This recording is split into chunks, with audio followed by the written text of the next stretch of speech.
So at a high level, the tools architecture for API-backed tools looks something like this. The user makes a request, and Gemini Code Assist will take that and break it down into one or many API calls. We'll then call the API on your behalf and transform that into a summary to provide to the user. To go a little bit deeper into that, the high-level lifecycle of the tool, so let's say I say Google Docs list my docs. We haven't checked to see if the API can handle that request. So if I say Google Docs do my taxes, unfortunately I'll get a response back that says, I'm sorry, Google Docs cannot do your taxes. If the answer is yes, we'll break the user query down into one or many steps and then call the API on your behalf. And we do this using open API specs and other types of tool definitions. After that, we summarize the API response and provide it back to the user. Now I'm going to do a demo of what a tool invocation looks like, and for this demo, I'll be using some code that I generated with Gemini that creates a simple notes app that you can use to write notes and create notes, etc. So I'm going to clear this and get a fresh start. So for the purposes of the demo, let's say that my manager reached out to me and said that in Sentry we're seeing a lot of errors relating to a deployed version of this code. I can say at Sentry, list issues in project next demo. And what this is doing is making calls out to Sentry API on my behalf to search for this project next demo and get issues within it. And now it's summarizing a response. Great, if there were more issues, it would list all of those out, but this is the one that we care about, so I can say, Sentry, get me the details of issue next demo 7.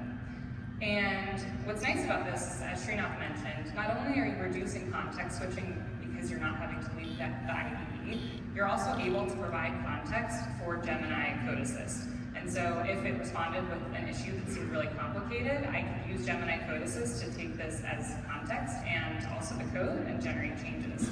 It turns out this is actually, because this is a demo, something that's pretty easy to fix. There's a check happening here resulting in an index out of bounds error, and I can get rid of that and everything will run smoothly. So I'll show an example of code running here. We can add a note, clear notes, whatever. So let's say, again, for purposes of the demo, that my manager has reached out to me and said that we're getting complaints because the notes don't persist across sessions. So if I restart my server, I'll see that my note disappeared. So he assigned me a Jira ticket around this, and I'll make a call to Atlassian Rovo and say, get me the details of the issue around note persistence. And this is actually making a call to Atlassian's Rovo offering, which is an AI agent on their end. So they're doing the reasoning instead of us, and it leads to really great results, as we're about to see. Also, Srinath mentioned, this is actually demos happening in Code Assist for individuals, so anybody can set up and try this out. We're in public preview as of a few days ago, so really excited to get everyone's feedback. So this is the response from Atlassian, and I can see that there's a design doc linked. So I will say, Google Docs, get me the full contents of the doc, and then I'll paste in the name of the doc. And this is making a call to Google Docs on my behalf.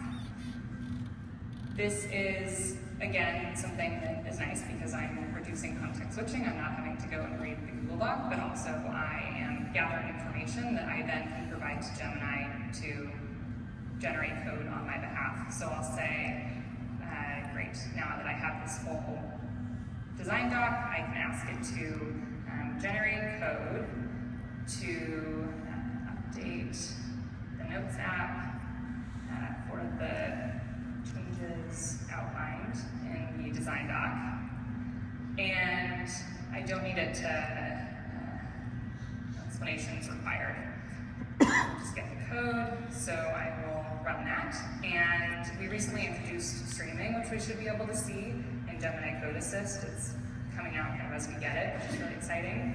So it's generating code, and once that's done, I can copy that over. So I'll preview changes, and luckily my manager's not here. I'm not going to read through this, I'll just accept.